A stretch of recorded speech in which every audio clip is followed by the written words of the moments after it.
I saw it yesterday. If I Okay, did when it, yeah, I told you I was in the jungle. okay. Carry coconut, come. Okay, I All will. right, let's go. All right.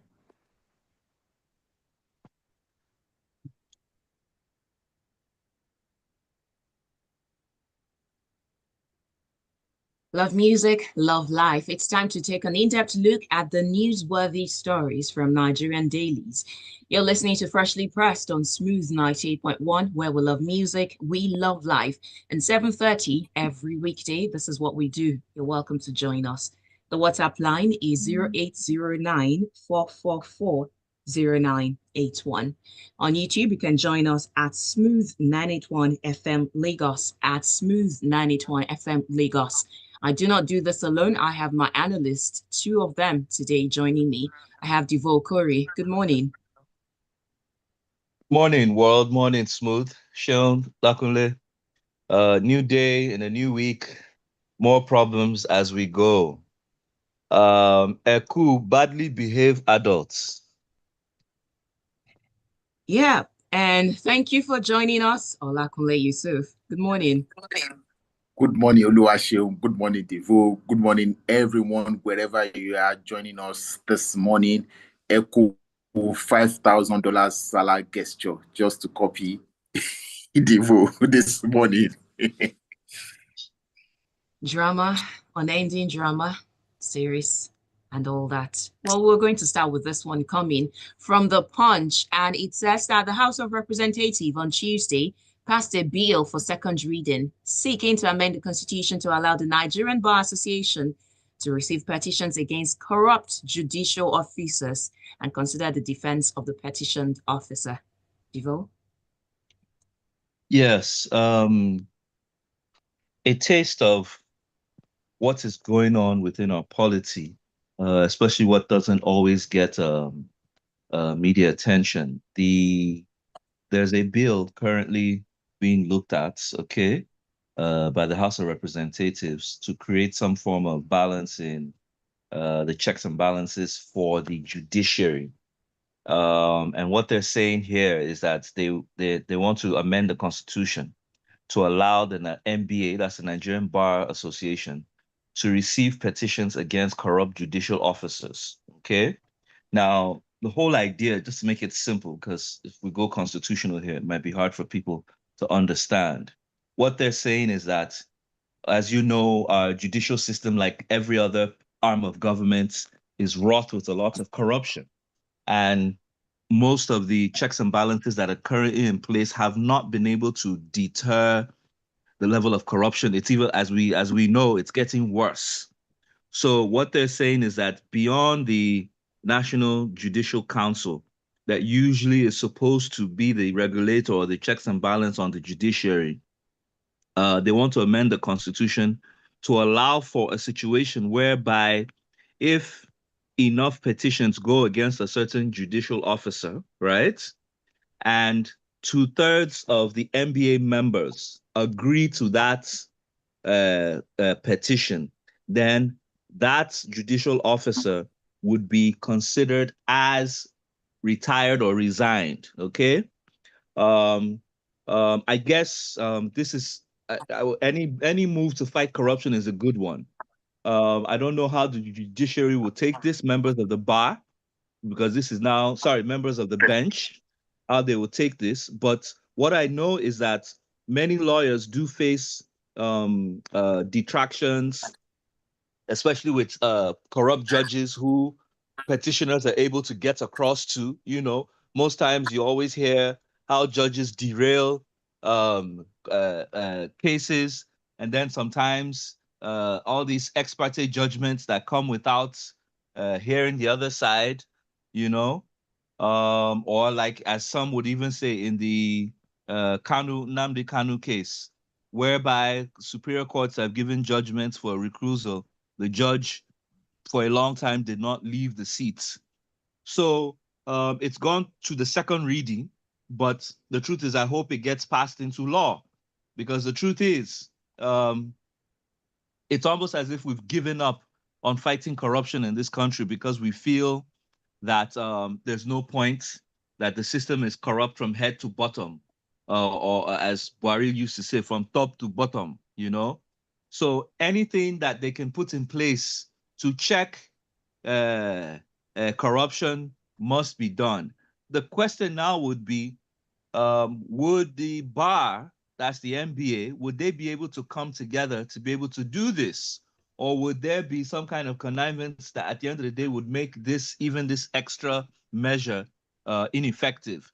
Just like you have, and I must use that scenario, recall is the opportunity for any constituency to bring back any senator or House of Rep member that they believe is not performing, okay, or has fallen short of their duties.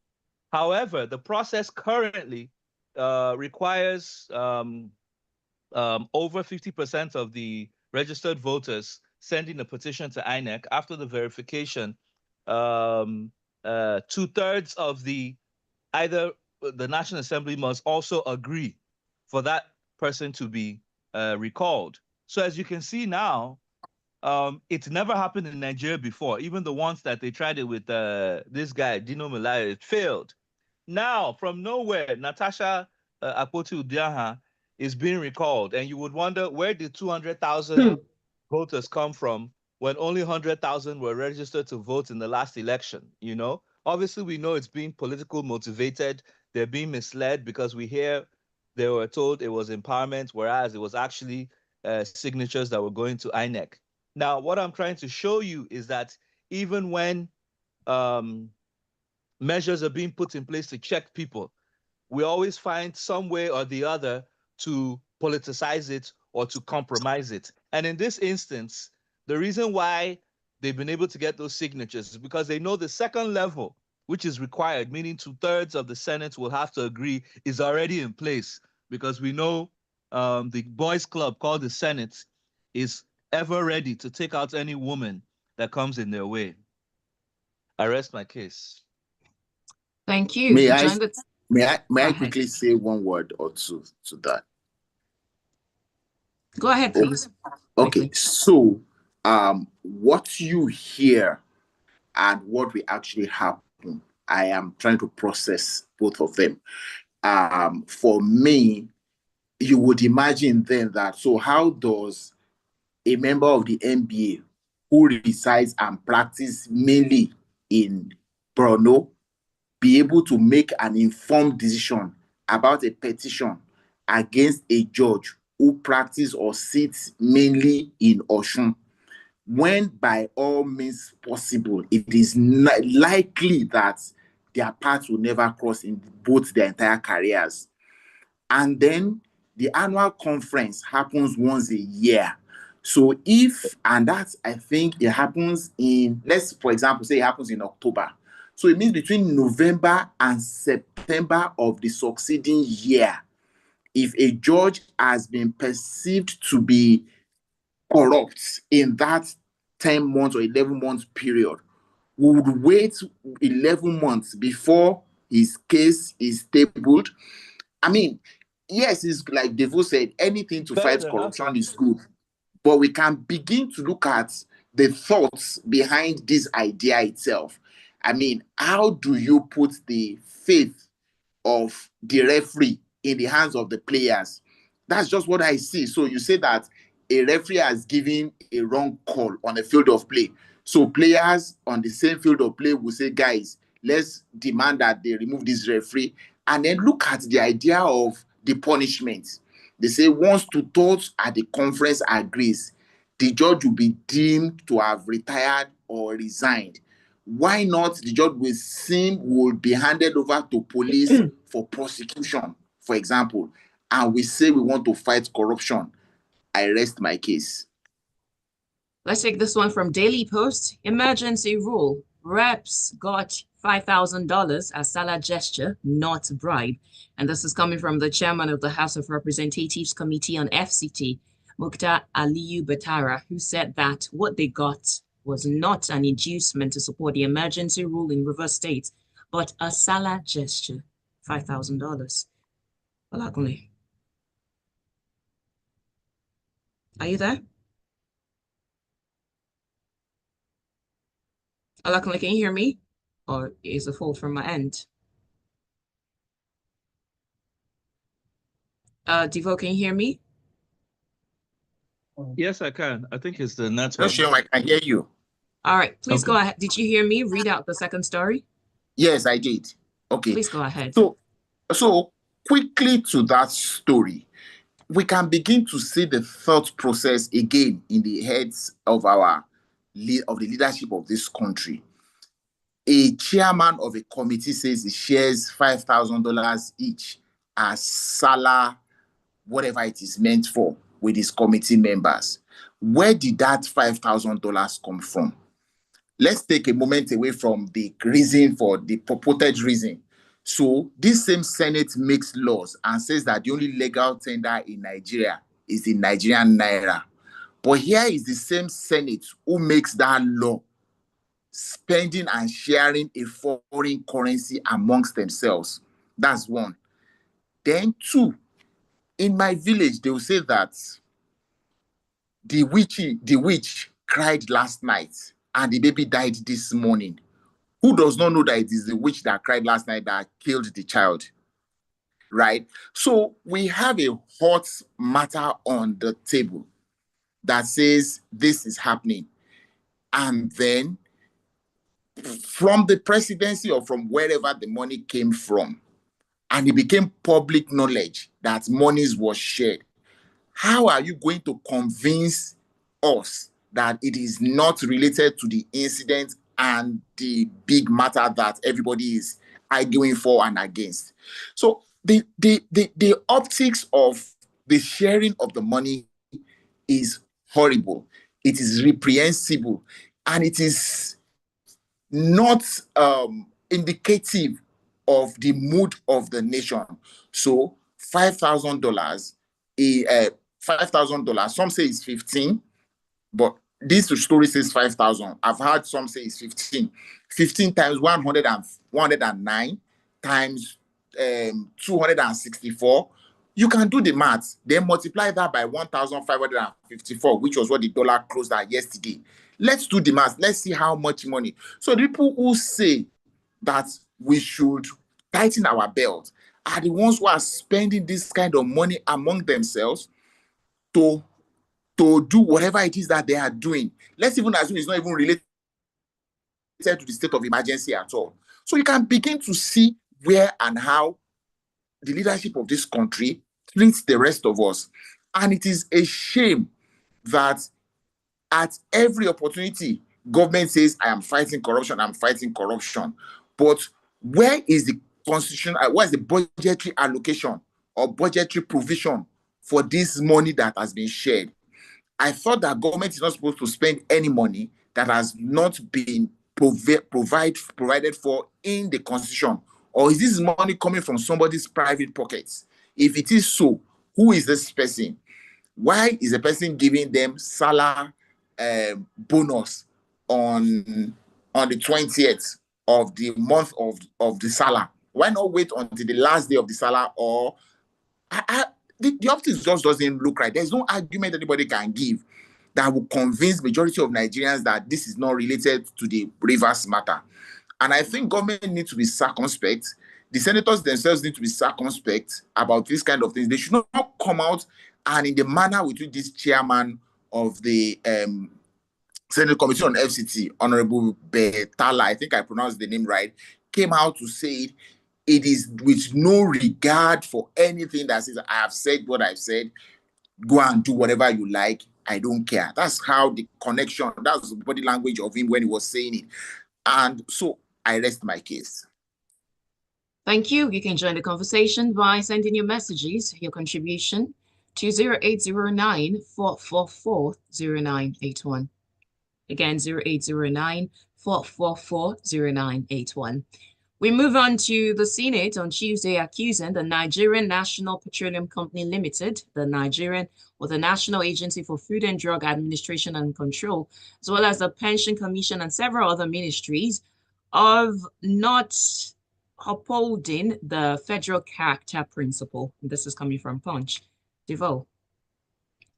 Right. The Senate, this was on Tuesday. did raise a position against some federal ministries, departments, and agencies on their repeated breach of the federal character principle in areas of appointments, promotions, and recruitment processes. Okay. It came by Senator Osita Wungu on a motion titled to address systematic abuse and ineffective implementation of the federal FCP in the public sector.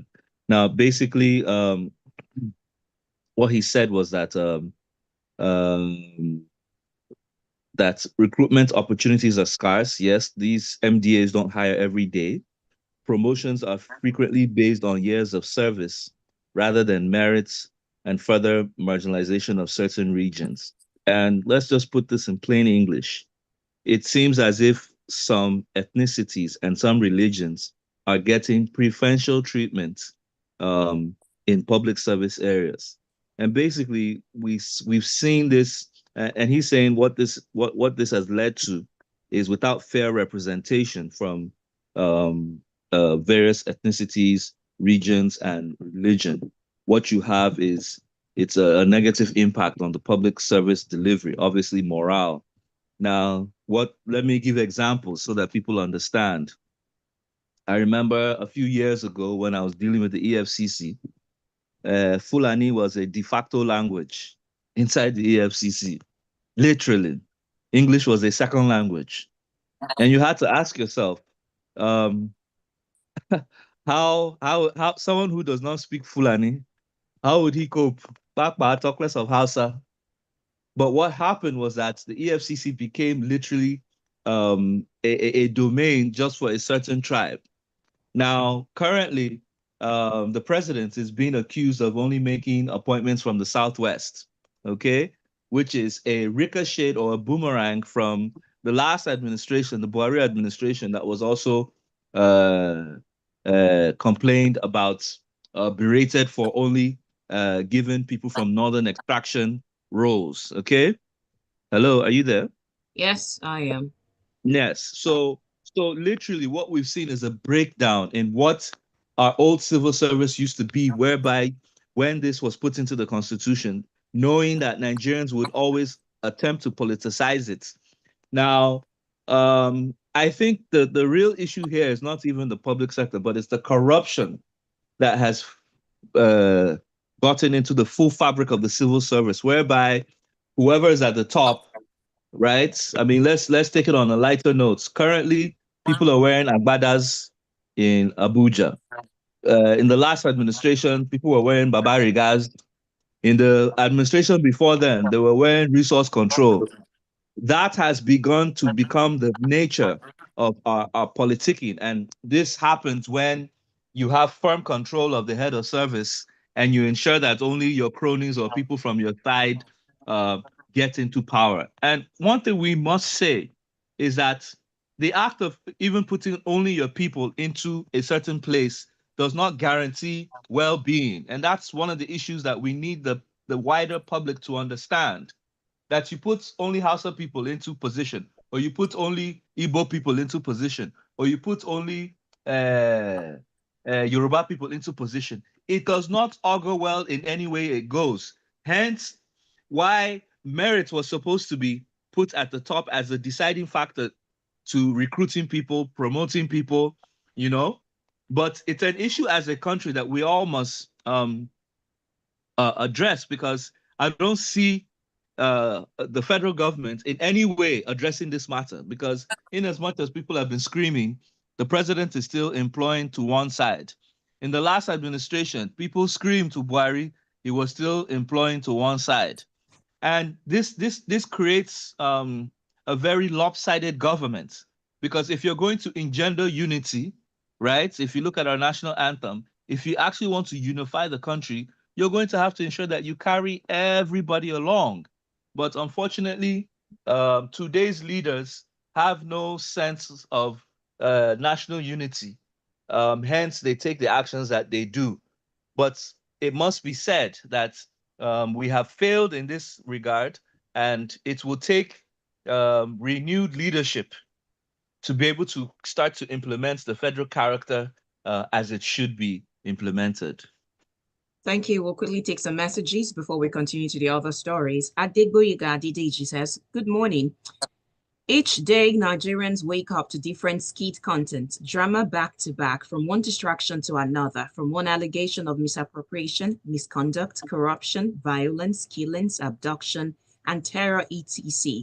For how long shall we continue? I can't remember when last we all jubilated as citizens of this country at the news of a successful economy policy of the government. Rather, we are entangled in all kinds of distractions. Indeed, the Senate, under the leadership of Senator Akpabio, has brought shame upon this nation. Tally says, good morning. I don't think the country's constitution needs to be amended for this. They have professional code of ethics. They already have plans on how to weaponize this and take out dissenting voices. Picture this. This is past then. A lawyer writes a book that paints certain judiciary powers in a negative light. What provisions in this amendment will they be able to use to take out a lawyer and render him or her professionally impotent? And Deji says, I read that the recall was not accepted because only one phone number was attached to the petition. Please, could you shed more light on this? Also, how many people benefited from the $5K? I hope EFCC is taking notes. Should they be sharing dollars? What happened to Naira? Peter says, good morning, my people. Nigerians, when are we ready to know what to do? APC should continue sharing money. Nobody will live forever. Mr. Ajayolo Nilua says, good morning. I don't see any sense in amending the Nigerian constitution to allow the NBA, which is a professional association, to do the work for which statutory government agencies are already established to do. We may end up filling our constitution with all the professional associations in the country. God help us. Rexy from Surulere says, it is shameful that a senator can admit receiving $5,000 for any reason in the Nigeria of today. Shame on the senators. Olawale, you mean Olakunle? We cannot conclude that the federal government gave them that money. It could have been Wike. And I have Steve Ikelu from Maryland who says, kudos for INEC for once faulting the purported signatures to recall Kogi Central Rep, Natasha, and not colluding with her political enemies. Who do they want to fool that the $5,000 shared was meant for Salah? It's a shame. May God have mercy. And good morning, Smooth Dende from Queen's Drive says, everything about Nigeria is sabotage, whether supplying crude oil to Dangote refinery or the senators and representative members making a stupendous mockery of their office. We should all grow up, please. Renewal of the mind is desperately essential in the Nigerian polity. We all seem to be drifting with the wind wherever it blows free. I'll continue with the other messages as we take the other story. So let's have this one coming from the cable. The Nigerian Electricity Regulatory Commission says that the federal government incurred an electricity subsidy obligation of 471.69 billion naira in the first quarter of 2024. Lakunle. The summary of this story, let me just in my estimation, is that the Nigerian Electricity Regulatory Commission is telling us that sometime in the nearest future, maybe next month, maybe sometime in this next quarter, maybe before the end of this year, we are going to see an upward review of the rates. For them to announce to us that government is still incurring a subsidy of 471 billion naira, is just telling us that they want to take away, they want to transfer that cost towards the consumers. That's what I think that this story is all about. Because if you're a regulatory commission, your job is beyond telling us how much money is the government is giving to subsidize. What is the job? What your other job includes ensuring the safety of consumers, the safety of producers, the meeting up with the minimum demand of consumers, proper billing, appropriate metering, and all that. You have not spoken to any of this, but you come most of the time when you are anything for NERC, it's about money. Nobody is saying this disco hasn't done so and so and so. We are finding them this. no, this disco has done more than this and this. We're recommending them for that and that and that. I mean, those are the things. Now, how much has the discos themselves invested in their business since they all got the licenses to distribute electricity for us? How much are the Gencos investing in their business that it is we heard of the Siemens electricity project of the early 2000s. We spent $16 billion then. There is no end result of it. We have spent several monies between then and now. The grants that the government, is it a grant or a loan that the government has given discos over the years? We're not hearing any returns. Are they paying back? Nothing. But we just get to hear that government is subsidizing. The idea of subsidy, don't get me wrong, is a beautiful one. But because we are Nigerians and we are peculiar people, we have turned subsidy into a curse, that subsidies does not seem to work for us. So in my mind, I think that we should be looking beyond just giving us these receipts of how much you have paid, you are subsidizing. Okay, so if you are subsidizing, what is the alternative to not subsidizing them? Transfer the cost to the consumers so that the disco would know that, okay, so government is not owing them any money and they can stop holding government to ransom, and they can face us, the consumers, and we can all find our levels, whether we want to continue to consume power from them or want to look for our power from alternate sources, albeit expensive or cheaper than what they give today. So the discos have given us the NERC as with the discos have connived to split us into 6 bands. Is it 6, 5 or 6 bands? A, B, C, D, and E, I think. And ranging from 22 hours a day to I think 4 hours a day. Pray in Nigeria today, how many people get these 22 hours light? I have a friend in Surulere who complains every day about light. So he's in band A and he never gets up to 16 hours a day. But he still gets billed the rate for band A and so on and so forth. So I think the NERC should concern itself more with value for the money they are giving, not just announcing the money that government is giving to the discos. Thank you. The final story for today, and I'll need your contributions, gentlemen, is from The Guardian.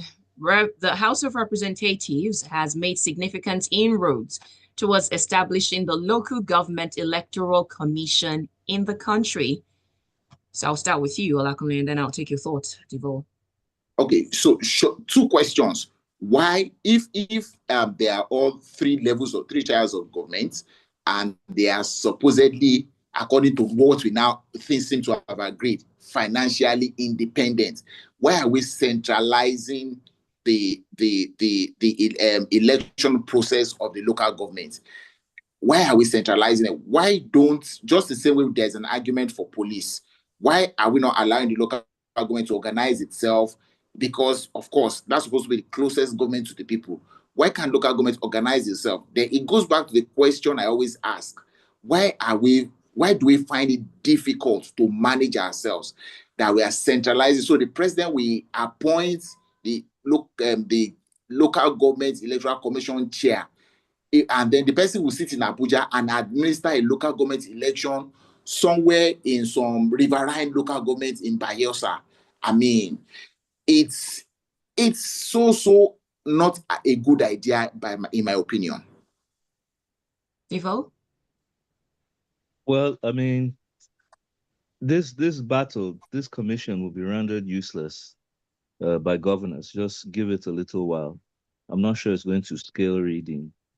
Governors do not want the powers to influence local government elections out of their hands.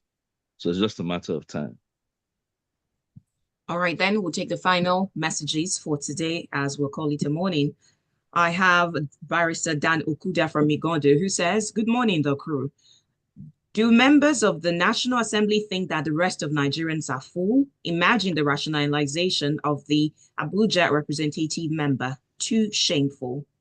Tony from Marine Beach says, "The fact is, these die-hard, desperate politicians do not care whatever we say about the dollars shed just before it's time for such a sensitive decision. Have the government paid salaries to workers whom the legislators are supposed to serve? It is the seventh celebration the care for, who incidentally have been getting bogus, shady allowances.